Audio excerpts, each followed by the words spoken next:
department in the last 2 days. I'm fully condemning the actions that have taken place on Sunday in the elderly residents being arrested, thrown to the ground, unlawfully detained, their cars being towed. Those actions need to be fully investigated by the state police or any other independent party to find out the root cause and any actions that need to be implemented to further stop that from happening again. And today, I am calling on Flint Police Chief Terrence Green to suspend or put on administrative leave Officer Michael Tisdale. He was involved in the, I'm going to say, the unlawful and excessive force extraction of the elderly person on Sunday. And I'm also going to call for the suspension or administrative leave of Aaron Stillwell from the actions that took place here on Monday night here in these city council chambers. From every hour of video that I have reviewed, from every angle that is available and has been submitted to me, Chief Terrence Green said that punches were thrown and those will be prosecuted. From every hour of video that I have reviewed, the only person was Officer Aaron Stillwell that threw punches. And he was indiscriminately throwing punches at multiple residents. And for that, and he has only graduated from the academy less than 18 months. And his actions are on Monday are, to me, he is unqualified to be a Flint police officer. He should not be on the streets putting residents in danger. He was also involved in a illegal stop, in my opinion, and unlawful detainment of another elderly resident on Sunday. Not thrown to the ground, but extracted from their car, arrested, I'm going to say unlawfully detained, put in handcuffs in the back of the squad car. There was also a federal lawsuit filed yesterday for the actions that happened on Sunday regarding those incidents. So I'm calling on Chief Terrence Green to put those two officers at a minimum on his administrative leave until a proper investigation by the state police or any other one, but it cannot be internal. We have corruption from the top to the bottom within the police department, and it has to be held by an outside party. So with that, those are my statements with the police department. I will turn it over to Councilwoman Tanya Burns to get her statements, and then we'll take questions. Thank you. I'm not this tall. Thank you first for being here, but I do want to make it very clear so that our voices are on record. What happened Sunday was egregious. The police were weaponized against the residents yet again. This should not be happening. Almost every single council meeting, the police are brutally removing people. A lady's shoulder has been dislocated, and this shouldn't be happening. We have issues in our city, and I think that our police needs to be better trained to understand. People on Sunday, I wanted to be clear, a senior was removed from his car while the car was in drive. He was thrown to the ground. The vehicle hit other vehicles, 2 other vehicles. That shouldn't have happened. We had a 70-plus senior who was handcuffed and placed in a vehicle and then told by a police officer, "You need to thank me. Tell me thank you for putting your keys in your car." This is not what our police are supposed to do. They have a responsibility to serve the public and to keep the peace. Sunday, they caused the havoc. The only people that were impeding traffic were the police. They were blocking traffic. They were stopping people. When the individual, Mr. Roth, asked, "I need to get my things out of my vehicle. I need my briefcase and my other things," the officer is on video saying, "Those are my things now. Those are mine." No, that's not what we should be doing when you're keeping the peace. You shouldn't be bringing hostility Residents in the city of Flint face serious issues. We had a water crisis. People were poisoned. We had emergency management. We've had a global pandemic. We had $94.7 million that the residents have not seen, to the fact that they felt that it would be able to provide relief to this community. That has not happened. They were targeted on Sunday as they were pulled over. They didn't get every vehicle. Some were actually pulled over in the parking lane. That shouldn't be happening. Police brutality should not be happening. We understand that the mayor has an issue with the activist Jedediah Brown, but Flint has always had people come here to help. For example, Cher. We had Beyonce send money. We had Snoop. We had many other celebrities who have come and activists to help. And as a matter of fact, the activists that they were really targeting had been here during our water crisis, delivering water. So this was not his first time. Flint has had many crises and many issues. The sad part is that this continues to happen. It was a sad day for Flint. Flint received not one black eye, but 2 black eyes. And the video footage shows it. They were targeted. They were extracted from their vehicles. They were thrown to the ground, and the vehicles were towed for a traffic infraction. A traffic infraction. Clearly in those comments, you hear the officer stating, "I'm towing your car." This shouldn't be happening.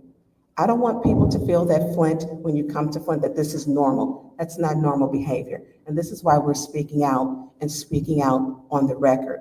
It's time that our Flint police are stopped being used and weaponized against the residents and even visitors. Every single council meeting, the police are weaponized against the residents. And it's sad. We've had over 70 plus people removed from city council chambers by the council president and the council vice president for simple things such as clapping, a warning. One lady didn't even talk, she was just moving her hand. People were removed for their First Amendment right to protest by holding a sign, telling them they had to be stationary. Put that sign down, you can't have a sign. Violations that are consistently happening in the city of Flint, which shouldn't. So I'm gonna leave this because we are going to stay time sensitive. If you have questions on the police or you want to do We'll do police. You detailed concerns about specific officers. Yep. But you suggested that this is a bigger problem within the department.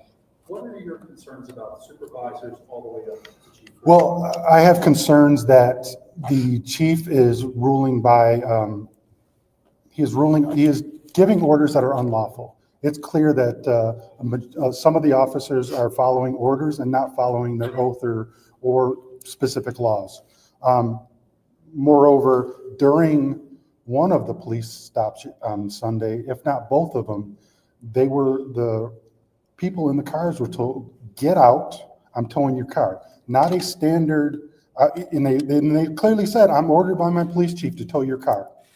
Not, "I'm pulling you over, I need your license, registration, proof of insurance, I'm pulling you over for this," and so on and so forth. So, and it's clear in the actions that residents are being removed for expressing their First Amendment rights here in this room, that they are removed unlawfully. And unfortunately, it's going to come down to a lawsuit being filed because, and they know that they're extracting and they're removing poor people that aren't going to file lawsuits. So in their eyes, they're probably thinking that they're being, they're untouchable, but that's what happened. So it is a top down in between because there are officers filing or following unlawful, in my opinion, orders. Yeah. So I guess, when it comes to council meetings and like what happened on Monday, I guess, what would you like to see, or how do you think it would be more effective for order of peace meetings in council chambers? So order and peace, I think that what has happened in this chambers over the past 2 years under current council leadership has boiled over to this point. Residents have been thrown out, have been arrested, have been told to shut up. And they have really discouraged people from coming and speaking and airing their grievances as they should to an elected body. So order and peace will come back with new leadership that puts the chambers back in the people's hands and allows them to speak, and allowing them to speak and us hearing them will give them better governance. And then also in addition, Councilman Pfeiffer, you mentioned an officer was throwing punches. Yes. Yes. We received a tip accusing his brother of assaulting one of the officers. So, is there any truth to that? So I won't speak to that because from what I understand, no charges have been filed in the, I'll leave it at that. But the officer, Michael Tisdale, Michael, normal spelling, Tisdale, Tilsdale, was indiscriminately throwing punches, so much so that he punched a resident square in the face. He was not trying to apprehend anybody trying to provide order. He was literally in a scrum trying to throw punches, and the incident was caused by him charging and hitting another resident. That's what caused everything. 20-some plus officers were called to this chamber to remove one woman for disorderly conduct. One woman, 20 officers showed up. One with a long gun. Who brings a long gun into a council chambers to remove one woman?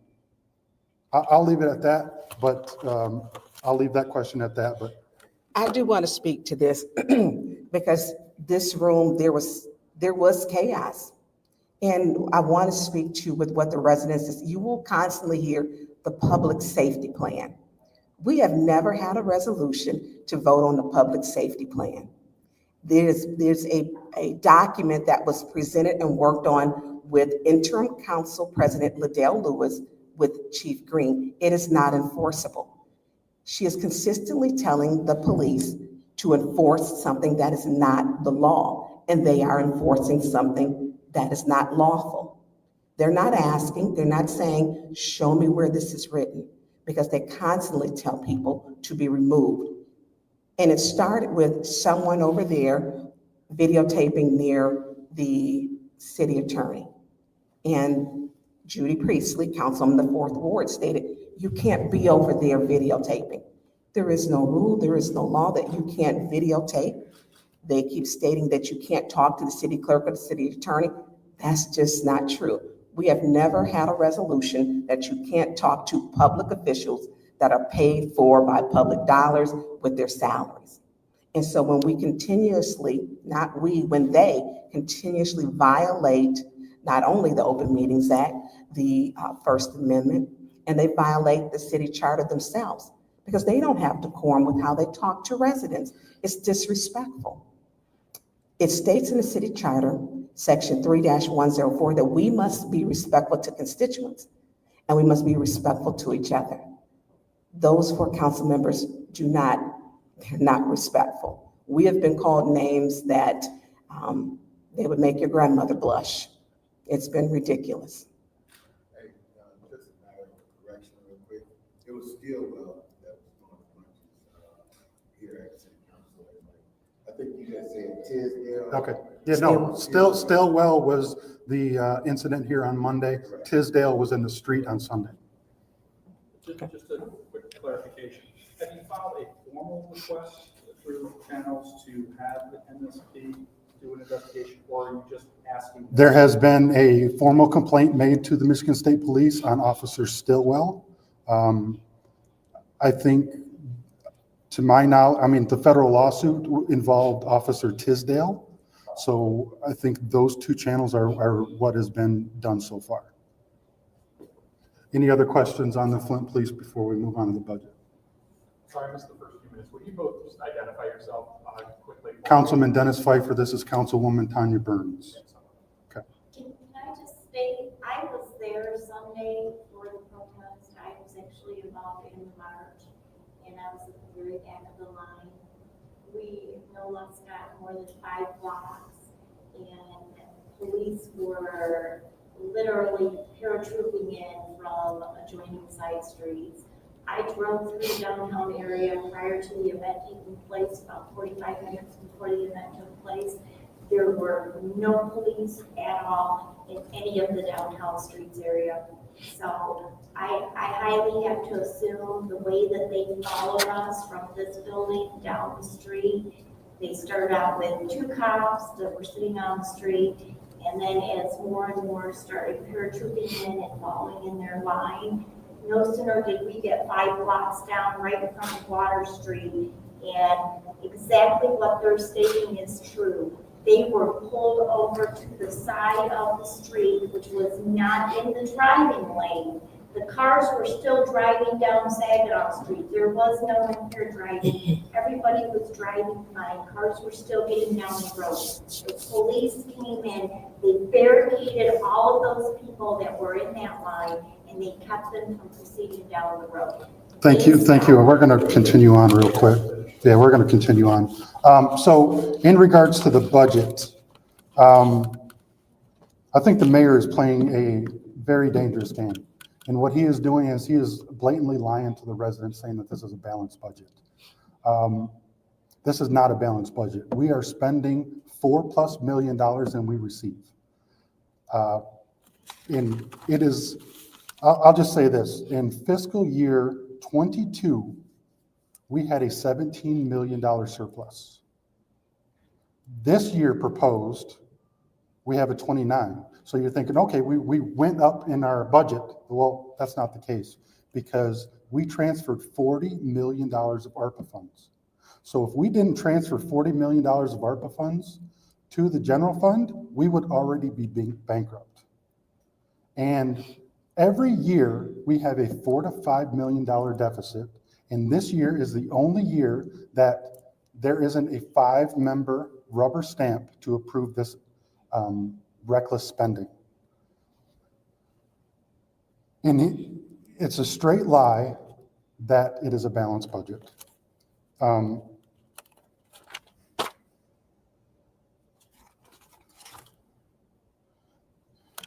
we are not unwilling to approve a budget. We are just trying to get our fiscal house in order.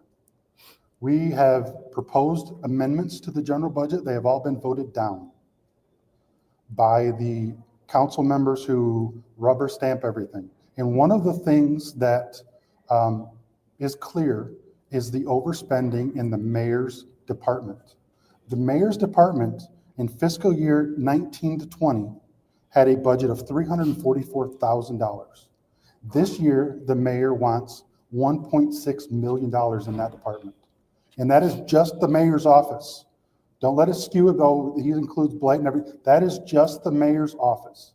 So just a few years ago, he has four-folded his budget, and he will not tell us. We've asked for what the additional headcounts are going to be for. We have never got that information, and they refuse to. So in the matter of a few years, he has quadrupled his budget with zero accountability. Well, we are, one of the things that was not mentioned in the press conference yesterday is our control of the purse strings of the city of Flint and our checks and balances of the administration. And like I said, this is the first year that they haven't had it. So we are going to bring accountability, and they are using the residents and the employees as pawns, trying to say, if you don't pass it the way it is, or with the amendments that we say, we're going to send out layoff notices. They are playing that game instead of actually looking at the amendments and saying, okay, let's all agree on a budget that is capable and fiscally responsible. And then the mayor or whoever can come before us with budget amendments on each individual item and say, I want to spend money on this. Let's approve an additional budget amendment. That is what we are proposing, but we have to get down to reduce the $4 million deficit that we are continually spending.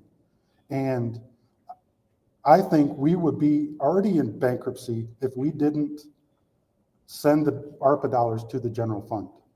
And those ARPA dollars were not meant for the general fund. They were meant to help boost up our impoverished community. That is the definition of those ARPA funds. And instead, they are spending them on pet projects and anything else that has zero, and I mean zero, benefit to the residents of the city of Flint. And I'll turn it over to Ms. Tanya Burns. Thank you. So, thank you, Councilman Fife. So I want to be very clear. This is a deficit budget. We're required to maintain and keep a balanced budget by the Flint City Charter, Article 7, underneath the finance.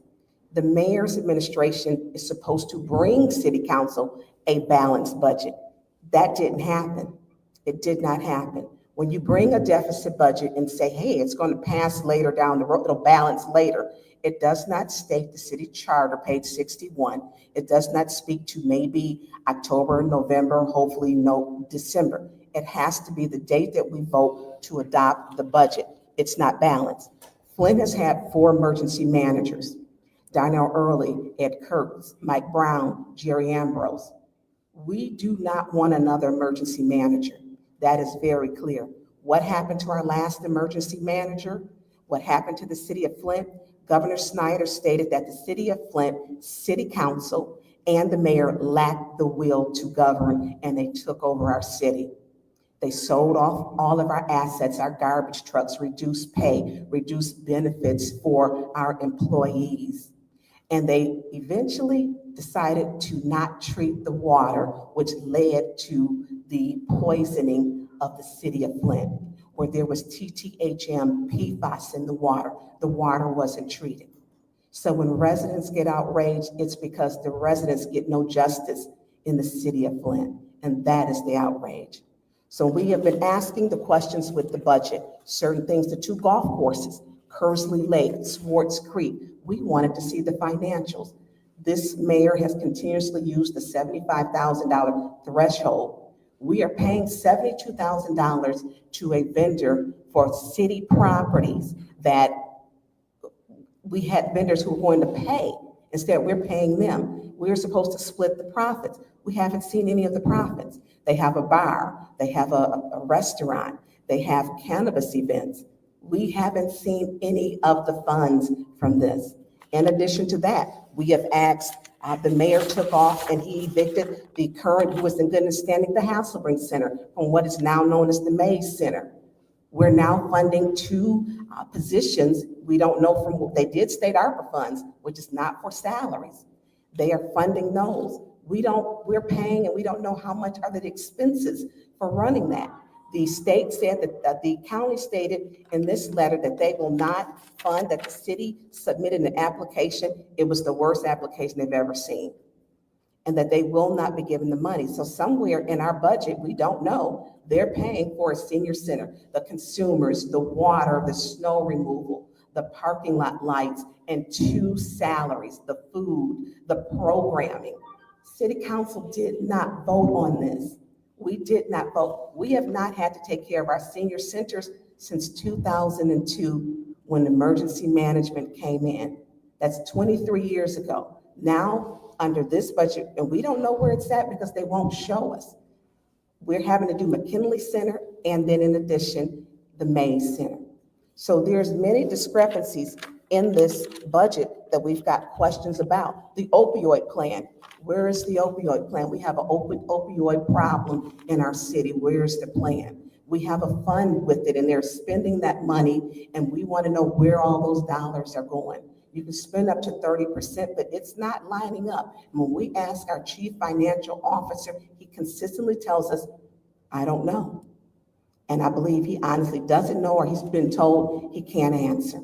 So these are serious issues of concern. Our pension fund for our retirees, we were told they were going to get 220 million. They didn't. They got 170. They just got another 10 million. We're 40 million short from what the mayor stated we would be getting. Where is that money? So now we're at a 4-4 where the budget cannot just be rubber stamped and we're asking the tough questions. We don't want to lay off anyone, but we also don't want emergency management. And we've had 4 emergency managers. So these are things which are concerning deeply to us. And I don't think this administration is getting it. We're going to go over tonight, and my question is to the administration. Where do you think the cuts would be less? They did give us a document stating they wanted to take 500,000 from police, 400,000 from fire, and 33,000 from city council. But those cuts are gonna have to be much deeper. So hopefully tonight, we'll be able to get into where they won't hurt as much, but we're required by the city charter in the state of Michigan to pass a balanced budget if it is passed today, not November, October, or any other month. So that is the requirement. Anything less than that, we would be breaking the law. I just want to say two more points in regards to the budget. So this council body has asked this administration for 6+ months for the check register. We just got that 2 weeks ago, and some of the things on there are appalling. They have yet to provide details, specific details on checks being made, but from my investigating and my knowledge, some of those are for his New Year's Eve private party that he throws on the Hilton rooftop on New Year's Eve. He's paying for consultants, production companies, photographers, professional service contracts that nobody can explain. So those are part of the questions that why we are more in-depthly scrutinizing this budget. Also, in regards to the golf courses that Ms. Burns brought up, it is a fact. We are paying $6,000 a month to an operator, and that's how he's bypassing council. Council approved a motion or a resolution to put the 2 golf courses out to bid. That went out to bid. The winner of that bid was going to pay the city of Flint over the life of the contract over $1 million. But that vendor was not the one that the mayor approved. So the one that the mayor approved, you will find also writes checks to his education, or not his election account. So you do the math on that. I won't connect the dots for you on that. Is there any questions regarding the budget? Yeah. He yesterday, President said that he's extending an olive branch for you all to come to his office. Would you take that, or do you want him to So come here? I can speak for me personally. I am not going to negotiate the livelihoods of our citizens and or the employees in closed doors to make some backdoor deal. All discussions will be made from my seat at in these chambers. So I do want to say this. The mayor has reached out. I have received 3 emails. When he came to council to present the budget, he was so very disrespectful to give us 1 minute to ask questions. You can't ask questions in 1 minute for millions of dollars with a deficit budget that he's trying to pass. I will not meet with him. If he wants to talk, he needs to come in city council chambers where he decides to give us 1 minute. This is the public's place, it's the public's money. This needs to be done in the open, and it needs to be done transparent.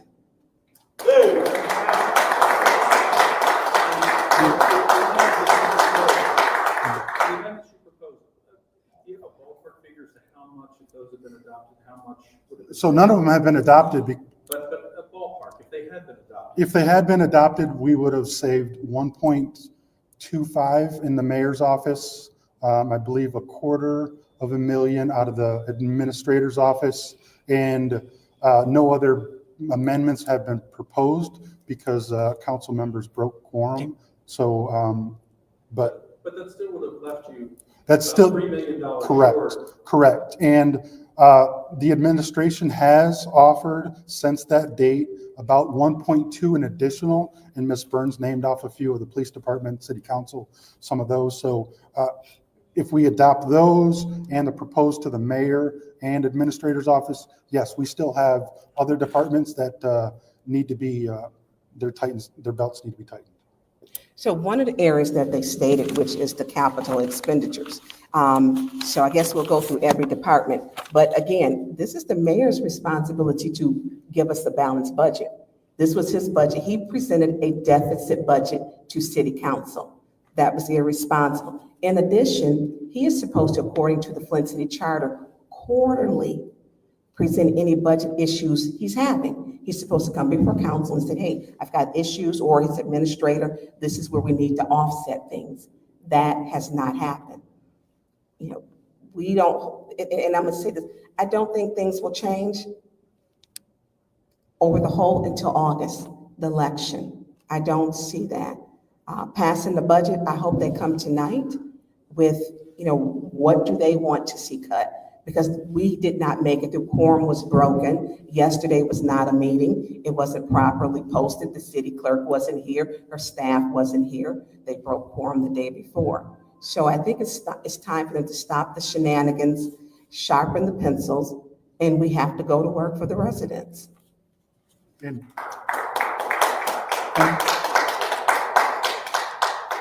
I just want to clear up, what we are saying is in black and white and paper. We have documents to state everything. We are not speaking in a political nature saying, oh, it's a balanced budget, trying to use different verbiage.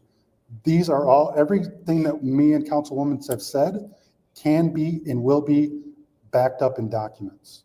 I do want to say this, Dennis, before we leave, because this is one of the issues, and we have talked about it. When you talked about the ARPA funds, what it was to, because we are an impoverished community with many issues, that we have got 3 council members who have nonprofits, that they have presented resolutions, that they have voted on, that they are affiliated with or incorporated, that have received our ARPA funds.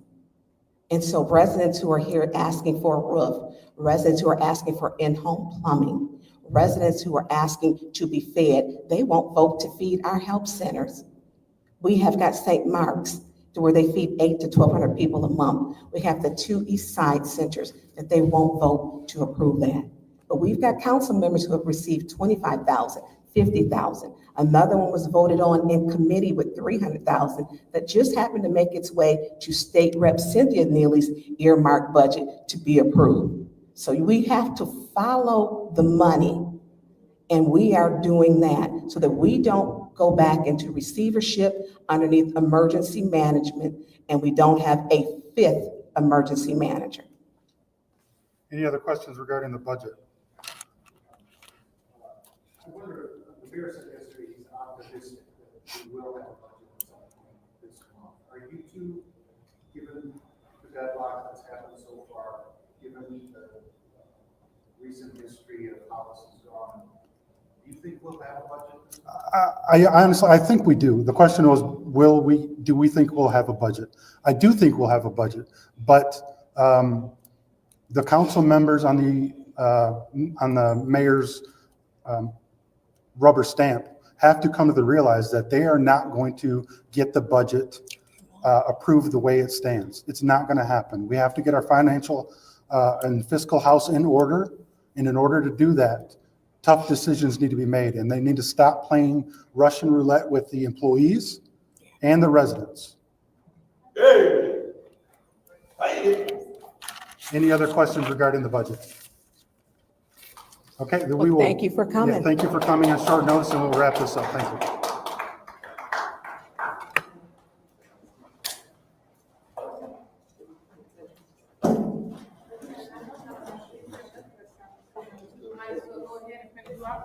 Right here, take your